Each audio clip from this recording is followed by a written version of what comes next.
Hello there, I'm Barbara Henderson and I am a time tunneler. And today I'm going to introduce part 2 of my video on William Shakespeare, Britain's well-known playwright.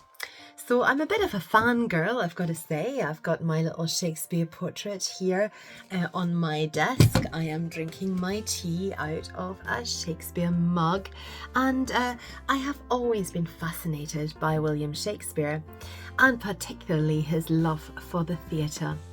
Now, his journey to London happened sometime after he had married Anne Hathaway and had some children with her in Stratford.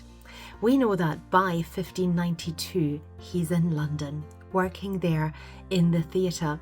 The earliest record we have of any William Shakespeare plays being performed in London come as part of a diary written by the theatre owner Philip Henslowe.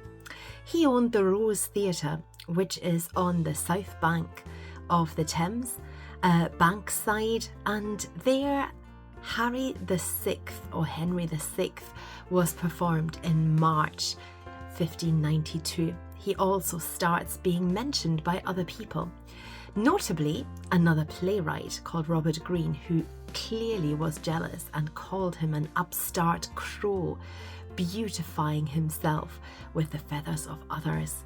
In other words, he's not a university-educated playwright. Who does he think he is, muscling in on our scene when all us university wits are working in London's theatres and having our own plays performed? He doesn't fit in, his face doesn't fit. This did not seem to put Shakespeare off, and as you can see, he soon made his name in London. Many of his plays were performed over the coming years before he then moved back to Stratford upon Avon towards the end of his life. He is particularly associated with the Globe Theatre, where he became a shareholder and he got a share of every takings that they got. He was kind of their writer in residence, as he was a bit of a superstar in his own time. So when I had a chance to visit London to research Shakespeare in some more detail, I jumped at the chance. Can you see Shakespeare's signature just there? It's quite hard to make out. This is what London would have looked like in Shakespeare's time.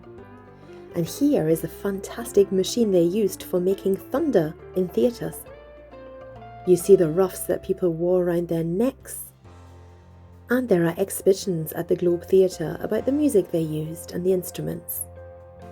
I loved attending an actual performance in the Globe Theatre. And I loved visiting an old inn where Shakespeare's plays may also have been performed. The George Inn was already trading.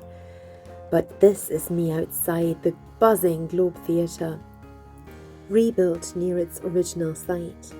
This is Southwark Cathedral, where Shakespeare would have attended and where his brother is buried. It's a beautiful building. I visited where the Rose Theatre stood and where the excavations had taken place. There was graffiti of Shakespeare. And this is where the original Globe Theatre would have stood. It is now built upon and can't be excavated any further, but we know a lot about how the building stood. Queen Elizabeth, on the throne at the time, often saw Shakespeare plays in her own court, and this is his portrait in the Portrait Gallery.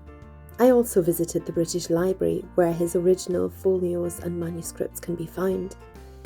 This is the Court of Justice, where many law students were studying nearby, and I think that many of them would have come to visit Shakespeare's theatre.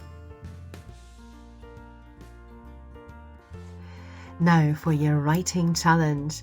I think it's time to exercise your own dramatic muscles.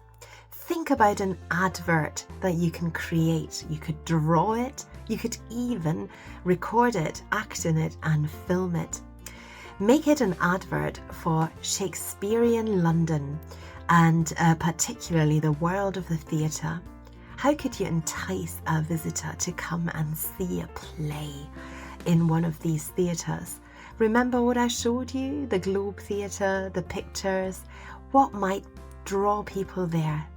And have lots and lots of fun. It would be wonderful if you could tag the Time Tunnellers in your work. If you wanted to share some of that with us, it would be wonderful. And you might even want to subscribe to our channel, where every single week we post up a new video aimed at schools with a bit of a writing challenge, all inspired by the coolest bits of history.